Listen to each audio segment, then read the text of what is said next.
रेखा जी अभी अभी अपने पति मुकुल जी के लिए कॉफी बनाकर किचन से निकली ही थी कि सामने से लता को आता देखकर उनका पारा चढ़ गया। रेख जी, जब सारा काम हमें ही करना है तो तुम्हारा क्या काम है यहाँ? तुम्हें पता नहीं है कि हमें सुबह उठते ही कॉफी पीने की आदत है। लता, मांझी में आ ही रही थी लेकिन रवि को जल्दी ऑफिस जाना था, उनके कपड़े प्रेस करने में टाइम लग गया। रेखा जी, बस हर बात में बहाना पहले ही तैयार रहता है। लता को शादी करके आए अभी केवल 4 महीने ही हुए थे। यहाँ आकर उसे ऐसा लगने लगा था जैसे किसी जेल में आ गई है। उसे कहीं जाना हो तो परमिशन लेनी पड़ती थी, कोई गलती हो जाए तो पनिशमेंट मिलता था। सास ससुर और पति तीनों ही एक सुर में उसका विरोध करते थे। कभी कभी तो मन करता कि यहाँ से भागकर अपने पापा के घर चली जाए, लेकिन पापा हार्ट पेशेंट हैं, ये सब उन्हें पता लग गया तो न जाने क्या अनर्थ हो जाएगा। यही सोचकर सब बर्दाश्त करती रहती थी। लता ने जल्दी जल्दी सबके लिए नाश्ता बनाया, उसके बाद रवि को टिफिन पैक करके दे रही थी। तभी रवि ने आवाज दी, रवि, लता क्या कर रही हो? इतना टाइम नहीं है मेरे पास, कार चला के नहीं जाना है? मेट्रो में कितना समय लगता है तुम्हें पता है? जरा सा लेट पहुंचो तो ऑफिस में सुनना पड़ता है।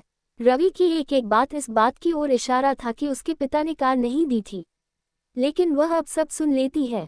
पिता को कैसे बताए कि जिन्हें आपने उसका जीवन साथी चुना था वह पैसों का लालची है।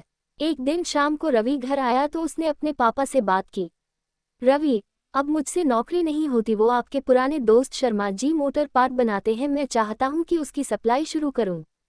पापा, लेकिन बेटा उसके लिए तो कम से कम 10 लाख रुपए चाहिए होंगे, वो कहाँ से आएंगे? रवि, वही सोच रहा हूँ। तभी लता चाय बनाकर लाती है। रवि, लता तुम अपने पापा से कुछ पैसे उधार ला सकती हो। लता का सब्र जवाब दे चुका था। रोज रोज के तानों से दुखी होकर उसने जवाब दिया, लता, रवि, मेरे पिता के भरोसे मत रहना, उन्होंने मेरी शादी करके अपना फर्ज पूरा कर दिया। अगर आपको नौकरी करने में दिक्कत है तो मुझे जॉब करने दो, दोनों मिलकर कमाएंगे। ये सुनकर रवि का पारा चढ़ गया। कथा अमृत blog moral stories greater than अमीर बहू गरीब सास की कहानी, सास बहू की कहानी। मॉरल स्टोरीज, अमीर बहू गरीब सास की कहानी, सास बहू की कहानी। पोस्टर BYSANGITA रे 1 वर्ष अगो 10.2 के व्यूज। एडवर्टिजमेंट्स, हैश एक लालची सास की कहानी, सास बहू हिंदी स्टोरी। रेखा जी अभी अभी अपने पति मुकुल जी के लिए कॉफी बनाकर किचन से निकली ही थी कि सामने से लता को आता देखकर उनका पारा चढ़ गया। रेख जी, जब सारा काम हमें ही करना है तो तुम्हारा क्या काम है यहाँ? तुम्हें पता नहीं है कि हमें सुबह उठते ही कॉफी पीने की आदत है। लता, मांझी में आ ही रही थी लेकिन रवि को जल्दी ऑफिस जाना था, उनके कपड़े प्रेस करने में टाइम लग गया। रेखा जी, बस हर बात में बहाना पहले ही तैयार रहता है। लता को शादी करके आए अभी केवल 4 महीने ही हुए थे। यहाँ आकर उसे ऐसा लगने लगा था जैसे किसी जेल में आ गई है। उसे कहीं जाना हो तो परमिशन लेनी पड़ती थी, कोई गलती हो जाए तो पनिशमेंट मिलता था। सास ससुर और पति तीनों ही एक सुर में उसका विरोध करते थे। कभी कभी तो मन करता कि यहाँ से भागकर अपने पापा के घर चली जाए, लेकिन पापा हार्ट पेशेंट हैं, ये सब उन्हें पता लग गया तो न जाने क्या अनर्थ हो जाएगा। यही सोचकर सब बर्दाश्त करती रहती थी। लता ने जल्दी जल्दी सबके लिए नाश्ता बनाया, उसके बाद रवि को टिफिन पैक करके दे रही थी। तभी रवि ने आवाज दी, रवि, लता क्या कर रही हो? इतना टाइम नहीं है मेरे पास, कार चला के नहीं जाना है? मेट्रो में कितना समय लगता है तुम्हें पता है? जरा सा लेट पहुंचो तो ऑफिस में सुनना पड़ता है। रवि की एक एक बात इस बात की ओर इशारा था कि उसके पिता ने कार नहीं दी थी, लेकिन वह अब सब सुन लेती है। पिता को कैसे बताए कि जिन्हें आपने उसका जीवन साथी चुना था वह पैसों का लालची है। एक दिन शाम को रवि घर आया तो उसने अपने पापा से बात की, रवि, अब मुझसे नौकरी नहीं होती, वो आपके पुराने दोस्त शर्मा जी मोटर पार्ट बनाते हैं, मैं चाहता हूं कि उसकी सप्लाई शुरू करूं। पापा, लेकिन बेटा उसके लिए तो कम से कम 10 लाख रुपए चाहिए होंगे, वो कहाँ से आएंगे? रवि, वही सोच रहा हूँ। तभी लता चाय बनाकर लाती है। रवि, लता, तुम अपने पापा से कुछ पैसे उधार ला सकती हो। लता का सब्र जवाब दे चुका था।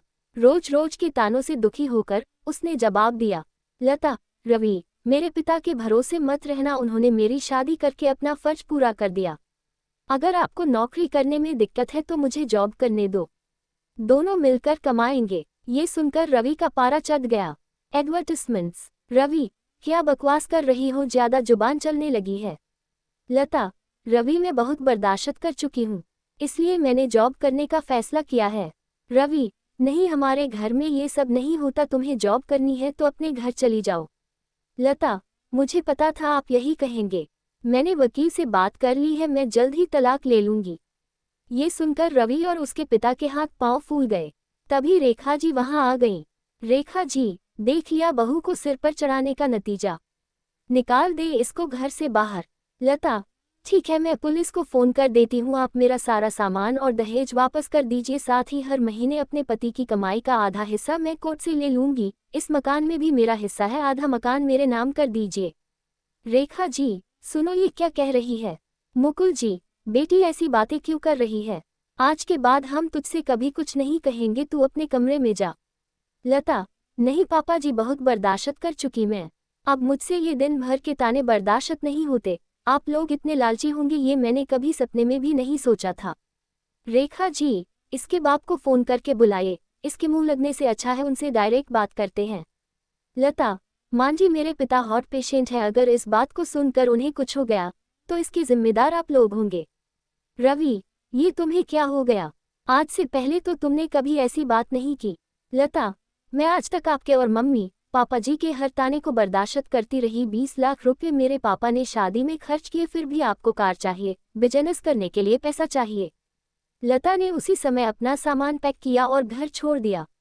जाने से पहले उसने अपने सास ससुर और पति तीनों को कहा, लता, अगर मेरे पापा को आपने कुछ बताया तो मैं आपको अरेस्ट करा दूंगी। तलाक का नोटिस आपको मिल जाएगा, चुपचाप साइन कर देना। लता वहां से निकलकर अपनी एक सहेली के फ्लैट में पहुंच गई। एक दिन पहले उसी ने उसे हक के साथ अपना आत्मसम्मान बचाने के लिए समझाया था। लता, कोमल, मैं आ तो गई हूँ, लेकिन अब आगे क्या होगा। कोमल, चिंता मत कर, मैंने बात कर ली है, मेरे ऑफिस में जगह खाली है, कल से तू जॉब करेगी और मेरे साथ रहेगी। 1 महीने तक जॉब करने के बाद लता एक दिन अपने घर जाती है और पिताजी को सारी बात बताती है। उसकी बात सुनकर उसके पिता कहते हैं, पिता, बेटा मुझे तूने क्यों नहीं बताया। लता, पापा, आपने मेरे लिए बहुत कुछ किया है, अब मैं आपको परेशान करना नहीं चाहती थी। पिता, बेटी, मैं इतना कमजोर नहीं हूँ, तू चिंता मत कर, घर आ जा। लता, नहीं पापा, मुझे कुछ समय दीजिए, अपने पैरों पर खड़ा होने दीजिए, अपनी एक पहचान बनाने दीजिए। कुछ ही महीने केस चलने के बाद रवि और लता का तलाक हो गया। रवि को पूरा दहेज और 30 लाख रुपए देने पड़े, साथ ही हर महीने अपनी सैलरी का एक हिस्सा वह कोर्ट में जमा करवाता था।